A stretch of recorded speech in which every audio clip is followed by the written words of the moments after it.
নমস্কার বন্ধুরা, আরও একটা নতুন ভিডিওতে আপনাদের স্বাগত। আশা করছি আপনারা ভালো আছেন। আমি অনেক ভালো আছি। অনেক তো রসমালাই খেয়েছেন, আমি কেমনভাবে রসমালাই বানাই সেটাই দেখতে থাকুন। 1 কাপ গুঁড়ো দুধ নিলাম, তাতে হাফ চামচ ঘি নিলাম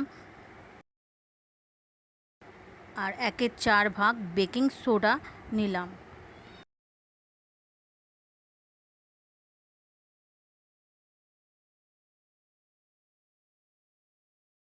এই উপকরণগুলো দিয়ে ভালো করে ময়ান করে নিলাম। তারপর তাতে ফেটিয়ে রাখা একটা ডিম থেকে অল্প অল্প করে ওই গুঁড়ো দুধের সাথে মেশাতে থাকলাম। আমার কিন্তু অর্ধেকটা ডিম লেগেছে। 5-7 মিনিট পর ডোটা আর চিটচিটে ভাব থাকবে না। ডোটা পুরোপুরি সেট হয়ে অনায়াসেই হাতে তুলে মিষ্টির শেপ দিয়ে দেওয়া যাবে। এইভাবে 5-7 মিনিট ডোটা ঢেকে রেখে দিলাম, ডোটা যাতে সেট হয়ে যায়। এবার এই ডো থেকে একটু একটু করে নিয়ে মিষ্টির শেপ দিয়ে নিলাম। এরপর 500 গ্রাম লিকুইড দুধ নিলাম। দুধের মধ্যে পরিমাণ মতো চিনি আর 2টো এলাচ ফাটিয়ে দিয়ে কিছুক্ষণ জাল করে নিলাম।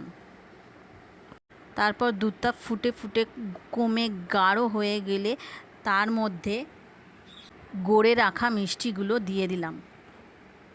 এই অবস্থায় কিন্তু একদম নাড়া যাবে না। এভাবে 5 থেকে 7 মিনিট হালকা আঁচে জাল করে নিলাম।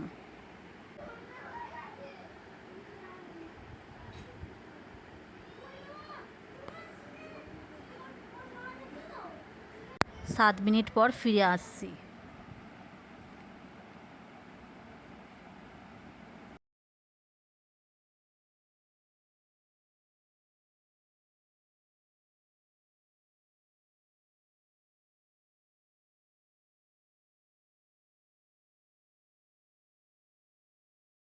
দেখুন কেমন ফুলে ফুলে গেছে।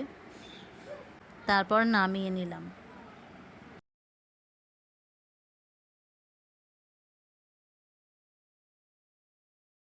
তারপর ঠান্ডা হওয়ার পর এর মধ্যে 4-5 ফোঁটা গোলাপ জল দিয়ে হালকা হাতে নেড়ে কিছুক্ষণের জন্য ফ্রিজের মধ্যে রেখে দিলাম।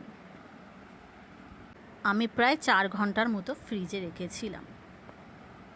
এই যে তৈরি আমাদের নরম তুলতুলে রসে ভরা রসমালাই।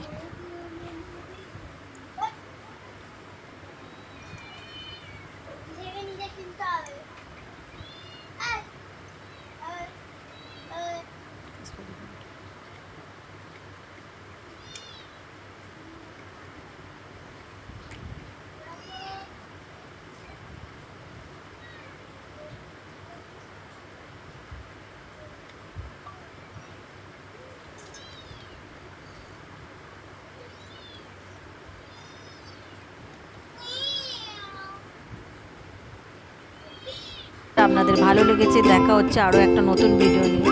টাটা।